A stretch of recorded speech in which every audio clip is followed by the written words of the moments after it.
Hi, ಈ ವಿಡಿಯೋದಲ್ಲಿ ನಾನು ಸ್ಟಾಕ್ ಮಾರ್ಕೆಟ್ ಓವರ್ವ್ಯೂ ಬಗ್ಗೆ ಹೇಳ್ತೀನಿ.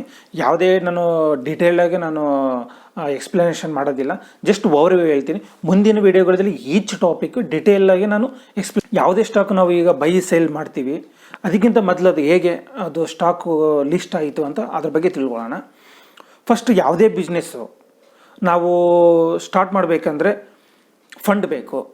ನಮ್ಮ ಹತ್ರ ಒಂದು ಲಿಮಿಟೆಡ್ ಫಂಡ್ ಇರುತ್ತೆ, ಅದರಲ್ಲಿ ಬಿಸ್ನೆಸ್ ಸ್ಟಾರ್ಟ್ ಮಾಡ್ತೀವಿ. ನಮ್ಮ ಬಿಸ್ನೆಸ್ನ ಎಕ್ಸ್ಪೆಂಡ್ ಮಾಡಬೇಕಂದ್ರೆ ನಾವು ಫ್ರೆಂಡ್ಸ್ ಆ್ಯಂಡ್ ಫ್ಯಾಮಿಲಿ ಇಲ್ಲ ನಾವು ಬ್ಯಾಂಕಲ್ಲಿ ಹೋಗಿ ಅಪ್ರೋಚ್ ಆಗ್ತೀವಿ. ಅಲ್ಲೆಲ್ಲ ನಮ್ಮದು ಏನಾಗುತ್ತೆ, ನಮ್ಮ ಬಿಸ್ನೆಸ್ ಲಾಸ್ ಆಗುತ್ತೆ, ಪ್ರಾಫಿಟ್ ಆಗುತ್ತೆ, ಅದು ಮ್ಯಾಟ್ರ್ ಆಗೋಲ್ಲ. ಅವ್ರಿಗೆ ಇಂಟ್ರೆಸ್ಟ್ನ ಕೊಡಬೇಕಾಗುತ್ತೆ. ಅವರೆಲ್ಲ ನಾವು friends and family limited fund ಮಾತ್ರ ಹೆಲ್ಪ್ ಮಾಡ್ಬೋದು. ನಮಗೆ 100 ಕೋಟಿ ಬೇಕು ಅಂದರೆ ನಾವು ಮತ್ತೆ ಬ್ಯಾಂಕಿಗೆ ಅಪ್ರೋಚ್ ಆಗಬೇಕು, ಇಲ್ಲಾಂದರೆ ಇಂಟ್ರೆಸ್ಟಲ್ಲಿ ಕೊಡಬೇಕು. ನಾವು ನಮ್ಮದು ಪ್ರಾಫಿಟ್ ಆಗುತ್ತೋ ಲಾಸ್ ಆಗುತ್ತೋ ಅದು ಮ್ಯಾಟ್ರ್ ಆಗೋದಿಲ್ಲ, ನಾವು ಇಂಟ್ರೆಸ್ಟ್ ಕೊಡಬೇಕಾಗುತ್ತಿಲ್ಲ. ಇಲ್ಲ ನಾವು ಇನ್ನೂ ಬೇರೆ ಒಂದು ವೇ ಏನಾಗುತ್ತೆ ಅಂತ ಎಲ್ಲ ಕಂಪ್ನಿಯವ್ರು ಏನು ಮಾಡ್ತಿದ್ದಾರೆ, ಇದೆಲ್ಲ ನಮ್ಮ ಕಂಪ್ನಿ ನಾವು ಬೈ ಸೇಲ್ ಮಾಡ್ತೀವಲ್ಲ, ಫಸ್ಟು ಒಂದು ಎಕ್ಸ್ಚೇಂಜಿಂದು ಸೆಟ್ ಆಫ್ ಪ್ರೋಟೋಕಾಲ್ ಇದೆ. ಅದನ್ನು ನಾವು ಅವ್ರು ಏನಾದರೂ ಎಲಿಜಿಬಲ್ ಆದರೆ, ಆ ಪ್ರೋಟೋಕಾಲಿಗೆ ಎಲಿಜಿಬಲ್ ಆದರೆ ಅದು IPO ಅಂತ ಬರುತ್ತೆ, ಇನಿಷಿಯಲ್ ಪಬ್ಲಿಕ್ ಆಫರಿಂಗ್ ಅಂತ. ಅಲ್ಲಿ ಪಬ್ಲಿಕ್ಕಿಂದ ಫಂಡ್ ರೈಸ್ ಮಾಡ್ಬೋದು, ಅದಕ್ಕೆ ಎಲಿಜಿಬಲ್ ಆಗ್ತಾರೆ. ಫಸ್ಟ್ ಏನಾಗುತ್ತೆ ಒಂದು ಬಿಸ್ನೆಸ್ ಚೆನ್ನಾಗಿ ನಡೆಯುತ್ತಿದೆ ಅಂದರೆ ಅದಕ್ಕೊಂದು ಎಕ್ಸ್ಚೇಂಜಿಂದ ಸೆಟ್ ಆಫ್ ಪ್ರೋಟೋಕಾಲ್ ಇದೆ. ಅದನ್ನೆಲ್ಲ ಅವರು ಮೀಟ್ ಆದರೆ, ಎಕ್ಸ್ಪೆಕ್ಟೇಷನ್ಸ್ ಮೀಟ್ ಆದರೆ ಅವ್ರು ಎಲಿಜಿಬಲ್ ಆಗ್ತಾರೆ. ಆ ಎಲಿಜಿಬಲ್ ಆದಮೇಲೆ ಫಂಡ್ ಪಬ್ಲಿಕ್ ಅವರು ಯಾರು ಬೇಕಾದರೂ ಅದಕ್ಕೆ ಇನ್ವೆಸ್ಟ್ಮೆಂಟ್ ಮಾಡ್ಬೋದು. ಯಾವಾಗ ಅದು ಒಂದು IPO ಅಂತ ಬಿಡ್ತಾರೆ, ಇನಿಷಿಯಲ್ ಪಬ್ಲಿಕ್ ಆಫರಿಂಗ್ ಅಂತ. ಒಂದು ಎಕ್ಸಾಂಪಲ್, ಸ್ಟಾಕ್ 300 to 315 ರೂಪೀಸ್ ಇರುತ್ತೆ. ಇದರಲ್ಲಿ ಏನಾಗುತ್ತೆ ಅಂದರೆ ಫಸ್ಟ್ ಸರ್ವ್ ಮಾಡ್ತಾರೆ. 300 to 315 ರೇಂಜ್ ಇರುತ್ತೆ. First serve 1 point. ಎರಡನೇ ಪಾಯಿಂಟು ಹೈಯೆಸ್ಟ್ ಪ್ರೈಸಿಗೆ ಬಿಡ್ ಯಾರು ಮಾಡಿರ್ತಾರೆ ಅವ್ರಿಗೆ ಫಸ್ಟ್ ಕೊಡ್ತಾರೆ. ಅದು ಆದಮೇಲೆ ಒಂದು ಡೇ ಫಿಕ್ಸ್ ಮಾಡ್ತಾರೆ. ಆ ಡೇಯಲ್ಲಿ ಎಕ್ಸ್ಚೇಂಜಿಗೆ ಲಿಸ್ಟ್ ಆಗುತ್ತೆ. ಎಕ್ಸ್ಚೇಂಜಿಗೆ ಲಿಸ್ಟ್ ಆದಮೇಲೆ ಪಬ್ಲಿಕಲ್ಲಿ ಯಾರಾದರೂ ಬೈ ಮಾಡ್ಬೋದು, ಸೇಲ್ ಮಾಡ್ಬೋದು.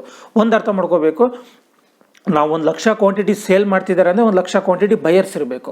ಸೇಲರ್ಸು ಬಯರ್ಸ್ ಮೀಟ್ ಆದಾಗ ಮಾತ್ರ ನಮ್ಮದು ಒಂದು ಟ್ರೇಡ್ ಆಗುತ್ತೆ, ಇಲ್ಲಾಂದರೆ ಟ್ರೇಡ್ ಆಗೋದಿಲ್ಲ. ಅದು IPO ಆಯಿತು. Next timings, stock market timings 9 to 3:30 ಇರುತ್ತೆ. 9 to 9:07 ಬಂದುಬಿಟ್ಟು ಒಂದು ಆ ಸ್ಟಾಕಲ್ಲಿ ಒಂದು ಹೋಲ್ಡಿಂಗ್ ಪ್ಯಾಟರ್ನ್ ಇರುತ್ತೆ. ಅದೆಲ್ಲ ಬಿಗ್ ಮನಿಗೆ 100 ಕೋಟಿ ಇರುತ್ತಲ್ಲ, ಅವ್ರಿಗೆ ಮಾತ್ರ ಎಲಿಜಿಬಲ್ ಇರ್ತಾರೆ. 9 to 9:07 ಅವರು ಪ್ರೀ ಓಪನಿಂಗ್ ಮಾರ್ಕೆಟ್ ಅಂತ ಹೇಳ್ತಾರೆ. ಅದು ಮಾರ್ಕೆಟ್ ಪ್ರೈಸ್ ಸೆಟ್ಲ್ ಆದಮೇಲೆ 9:15 to 3:30 ಪಬ್ಲಿಕ್ಕು ಅಂದರೆ ಯಾರು ಬೇಕಾದರೂ ಬೈ ಸೆಲ್ಲಿಂಗ್ಸು ಮಾಡ್ಬೋದು. ಆಮೇಲೆ ಇಂಡಿಸಸ್ಸಲ್ಲಿ ಬಂದುಬಿಟ್ಟು ನಿಫ್ಟಿ 50 ಅಂದರೆ 50 ಸ್ಟಾಕ್ಸ್ ಅವರೇಜು. ನಿಫ್ಟಿ ಬ್ಯಾಂಕ್ ಬಂದುಬಿಟ್ಟು 12 ಸ್ಟಾಕ್ಸ್ ಇದು ಅವರೇಜ್ ಇರುತ್ತೆ. ಇದು indices Nifty 50, Nifty bank. Equity cash ಮಾರ್ಕೆಟಲ್ಲಿ ನಾವು ಫಸ್ಟ್ ಲೆಗ್ಗು ಬೈ ಮಾಡಿದರೆ ಸೆಕೆಂಡ್ ಲೆಗ್ ಸೇಲ್ ಮಾಡ್ತೀವಿ. First leg by, second leg sale. ಇದು ವ್ಯಾಲಿಡ್ ಫಾರ್ ಸ್ಟಾಕ್ಸ್. ಆ ಸ್ಟಾಕು ಮಾರ್ಕೆಟಲ್ಲಿ ಅಂದರೆ ಎಕ್ಸ್ಚೇಂಜಲ್ಲಿ ಇರೋ ತನಕ ನಾವು ಹೋಲ್ಡಿಂಗ್ ಮಾಡ್ಬೋದು. ಇಲ್ಲ ಫಸ್ಟ್ ಲೆಗ್ ನಾವು ಸೇಲ್ ಮಾಡ್ತೀವಿ, ಸೆಕೆಂಡ್ ಲೆಗ್ ಬೈ ಮಾಡ್ತೀವಿ ಅಂದರೆ ವ್ಯಾಲಿಡ್ ಫಾರ್ ಇಂಟ್ರಾಡೇ ಅಂದರೆ within the day 9:15 to 3:30. First ಏನಂದರೆ ಲಾಂಗ್ ಟ್ರೇಡ್ ಅಂದರೆ first leg by, second leg sale, first by second sale. ಇದು ಆ ವ್ಯಾಲಿಡಿಟಿ ಆ ಸ್ಟಾಕು, ಆ ಸ್ಕ್ರಿಪ್ಟು ಎಕ್ಸ್ಚೇಂಜಲ್ಲಿ ಇರೋ ತನಕ ವ್ಯಾಲಿಡಿಟಿ ಇರುತ್ತೆ. ಇಲ್ಲ ನಾವು ಫಸ್ಟ್ ಲೆಗ್ ಸೇಲ್ ಮಾಡ್ತೀವಿ ಕ್ಯಾಶ್ ಮಾರ್ಕೆಟಲ್ಲಿ, ಸೆಕೆಂಡ್ ಲೆಗ್ ಬೈ ಮಾಡ್ತೀವಿ ಅಂದರೆ ಇದು ಶಾರ್ಟ್ ಟ್ರೇಡ್ ಆಗುತ್ತೆ. ಇದು ವ್ಯಾಲಿಡ್ ಫಾರ್ ಇಂಟ್ರಾಡೇ ಅಂದರೆ ವಿತಿನ್ ದ ಡೇ 9:15 to 3:30. ನಾವು ಇಕ್ವಿಟಿ ಕ್ಯಾಶ್ ಮಾರ್ಕೆಟ್ ಬಗ್ಗೆ ಡಿಸ್ಕಸ್ ಮಾಡಿದ್ವಿ. Next future market. ಫ್ಯೂಚರ್ಸ್ ಅಂದರೆ ಡೆರಿವೇಟಿವ್ ಮಾರ್ಕೆಟ್ ಅಂತ ಹೇಳ್ತಾರೆ, F&O ಮಾರ್ಕೆಟ್ ಅಂದರೆ ಫ್ಯೂಚರ್ಸ್ ಆ್ಯಂಡ್ ಆಪ್ಷನ್ಸ್. ಫ್ಯೂಚರ್ ಮಾರ್ಕೆಟಲ್ಲಿ ನಾವು ಕ್ಯಾಶ್ ಮಾರ್ಕೆಟಲ್ಲಿ ಸಿಂಗಲ್ ಕ್ವಾಂಟಿಟಿನೂ ಬೈ ಸೇಲ್ ಮಾಡ್ಬೋದು. ಫ್ಯೂಚರ್ ಮಾರ್ಕೆಟಲ್ಲಿ ಲಾಟ್ ಸೈಜ್ ಮಾಡಬೇಕು. ಒಂದು lot size equal to some quantity ಅಂತ ಮಾಡಿರ್ತಾರೆ.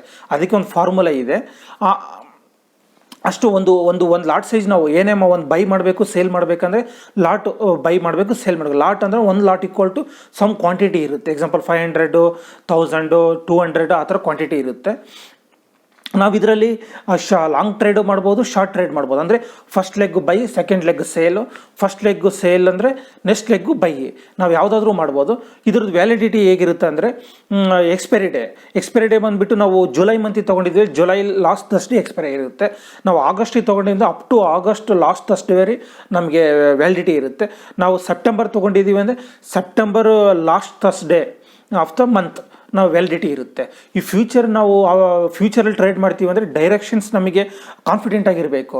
ಯಾಕೆ ಅಂದರೆ ಸ್ವಲ್ಪ ಹೆಡ್ಜಿಂಗ್ ಮಾಡೋದಿದ್ರಲ್ಲಿ ತುಂಬ ಕಷ್ಟ. ಫ್ಯೂಚರ್ಸಲ್ಲಿ ನಮ್ಮ ಡೈರೆಕ್ಷನಲ್ ವ್ಯೂ ನಮಗೆ ಕಾನ್ಫಿಡೆಂಟ್ ಇದ್ದರೆ ಫ್ಯೂಚರ್ಸಲ್ಲಿ ನಾವು ಟ್ರೇಡ್ ಮಾಡ್ಬೋದು. ಇಕ್ವಿಟಿ ಕ್ಯಾಶ್ ಮಾರ್ಕೆಟ್ ಬಗ್ಗೆ ಡಿಸ್ಕಸ್ ಮಾಡಿದ್ವಿ, ಫ್ಯೂಚರ್ ಮಾರ್ಕೆಟ್ ಬಗ್ಗೆ ಡಿಸ್ಕಸ್ ಮಾಡಿದ್ವಿ. ಈಗ ಆಪ್ಷನ್ಸಲ್ಲಿ ನಾವು ಮೇನ್ ಏನು ತಿಳ್ಕೊಬೇಕಂದ್ರೆ ಕಾಲ್ ಅಂದರೆ ಏನು, ಪುಟ್ ಅಂದರೆ ಏನು, ಅಟ್ ದ ಮನಿ ಅಂದರೆ ಏನು, ಔಟ್ ಆಫ್ ದ ಮನಿ ಅಂದರೆ ಏನು, ಇನ್ ದ ಮನಿ ಅಂದರೆ ಏನು, ಸ್ಟ್ರೈಕ್ ಪ್ರೈಸ್ ಅಂದರೆ ಏನು, ಇದನ್ನು ಚೆನ್ನಾಗಿ ಅರ್ಥ ಮಾಡ್ಕೋಬೇಕು. ಫಸ್ಟ್ ಯಾವುದೇ ಒಂದು ಸ್ಟಾಕ್ ಅಪ್ ಹೋಗ್ತಾ ಇದೆ ಅಂದರೆ ನಾವು ಕಾಲ್ ಬೈ ಮಾಡ್ತೀವಿ. ಯಾವುದೇ ಒಂದು ಸ್ಟಾಕು ಡೌನ್ ಹೋಗ್ತಾ ಇದೆ ಅಂದರೆ ಪುಟ್ ಬೈ ಮಾಡಬೇಕು. ನಾವು ರಿವರ್ಸು ಮಾಡ್ಬೋದು, ಕಾಲ್ ಬೈ ಮಾಡೋ ಬದಲು ಪುಟ್ ಸೇಲ್ ಮಾಡ್ಬೋದು, ಪುಟ್ ಬೈ ಮಾಡೋ ಬದಲು ಕಾಲ್ ಸೇಲ್ ಮಾಡ್ಬೋದು. ಈಗ at the money, in the money, out of the money ಹೇಗೆ ಅಂದರೆ ಒಂದು ಶಾಖ ಇದ್ದಂಗೆ, ಹೀಟ್ ಇದ್ದಂಗೆ. ನಮ್ಮ ದೂರ ಇದ್ದಾಗೆ ಔಟ್ ಆಫ್ ದ ಮನಿ, ಹತ್ರ ಇದ್ದರೆ ಅಟ್ ದ ಮನಿ, ಒಳಗಡೆ ಇದ್ದರೆ ಇನ್ ದ ಮನಿ. ಪ್ರೀಮಿಯಮು ಆ ಥರನೇ ಡಿಫ್ರೆನ್ಸ್ ಇರುತ್ತೆ. ಈ ಶಾಕ್ ತೆಗೆದು ಔಟ್ ಆಫ್ ದ ಮನಿ ಇದ್ದರೆ ಕಡಿಮೆ ಇರುತ್ತೆ ಪ್ರೀಮಿಯಮ್, ಅಟ್ ದ ಮನಿಲಾದರೆ ಒಂದು ಮಾಡ್ರೇಟ್ ಆಗಿರುತ್ತೆ. ಇಂದ ಮೇಲೆ ಪ್ರೀಮಿಯಮ್ ಹೆಚ್ಚಿಗೆ ಇರುತ್ತೆ, ಆ ರಿಸ್ಕ್ ಆ್ಯಂಡ್ ರಿವಾರ್ಡ್ ಅಷ್ಟೇ ಇರುತ್ತೆ. ಈ ಆಪ್ಷನ್ಸಲ್ಲಿ ನಾವು ಅಟ್ ದ ಮನಿ ಅಂದರೆ ಏನು, ಔಟ್ ಆಫ್ ದ ಮನಿ ಏನಂದರೆ, ಇನ್ ದ ಮನಿ ಅಂದರೆ ಏನು, ಸ್ಟ್ರೈಕ್ ಪ್ರೈಸ್ ಅಂದರೆ ಏನು, ಪ್ರೀಮಿಯಮ್ ಅಂದರೆ ಏನು, ಇದ್ರ ಬಗ್ಗೆ ಚೆನ್ನಾಗಿ ತಿಳ್ಕೊಂಡಿದ್ರೆ ನಾವು ಸ್ಟ್ರಾಟಜಿ ಮಾಡ್ಬೋದು, ತುಂಬ ಸ್ಟ್ರಾಟಜಿ ಮಾಡ್ಕೋಬೋದು. ನಾನು ನಾನು ಆಪ್ಷನ್ಸಲ್ಲಿ ಟ್ರೇಡ್ ಮಾಡ್ತೀನಿ. ಯಾಕೆ ಅಂದರೆ ಯಾವುದೇ ಸ್ಕ್ರಿಪ್ಟೆಲ್ಲ ನಾನು ಎಂಟ್ರಿ ಆಗಿದ್ದೀನಿ ಅಂದರೆ ಓವರಾಲ್ ಪ್ರಾಫಿಟ್ ಮಾಡಿ ಎಕ್ಸಿಟ್ ಆಗ್ತೀನಿ. ಸ್ಟಾಕ್ ಅಪ್ಪರ್ ಹೋಗಲಿ ಡೌನರ್ ಹೋಗಲಿ ನಾವು ಏನಾದರೂ ಸ್ಟ್ರಾಟಜಿ ಮಾಡ್ಬೋದು ಆಪ್ಷನ್ಸಲ್ಲಿ. ನೀವು ಎಕ್ಸ್ಪೈರಿ ಡೇ ಬಂದುಬಿಟ್ಟು ಲಾಸ್ಟ್ ಥರ್ಸ್ಡೇ, ನಾವು ಯಾವ ಮಂತ್ ಇದ್ದಾವಲ್ಲ, ಥರ್ಸ್ಡೇ ಹಾಲಿಡೇ ಇತ್ತು ಅಂದರೆ ವೆಡ್ನೆಸ್ಡೇ ಹಾಲಿಡೇ ಇದ್ದರೆ ಟ್ಯೂಸ್ಡೇ. ಆ ಥರ ನಾವು ಯಾವ ಮಂತಿಂದಾದರೂ ತೊಗೋಬೋದು. ಈ ಮಂತ್, ನೆಕ್ಸ್ಟ್ ಮಂತು, 3 ಮಂತ್ಸ್ ಯಾವುದರಲ್ಲೂ ತೊಗೋಬೋದು. ಆಪ್ಷನ್ಸಲ್ಲಿ ವಿಡಿಯೋ ನಿಮಗೆ ಇಷ್ಟ ಆಗಿದೆ ಅಂದ್ಕೊಂಡಿದ್ದೀನಿ. ಇಷ್ಟ ಆಗಿದ್ದರೆ ಲೈಕ್ ಮಾಡಿ, ಯಾವುದೇ ಕಾರಣಕ್ಕೂ ಸಬ್ಸ್ಕ್ರೈಬ್ ಮಾಡ್ಕೊಳೋದು ಮರಿಬೇಡಿ. ಮತ್ತು ನಿಮ್ಮ ಫ್ರೆಂಡ್ಸ್ ಆ್ಯಂಡ್ ಫ್ಯಾಮಿಲಿ ಹತ್ರ ಈ ವಿಡಿಯೋನ ಶೇರ್ ಮಾಡೋದು ಯಾವ ಕಾರಣಕ್ಕೂ ಮರಿಬೇಡಿ. Thank you.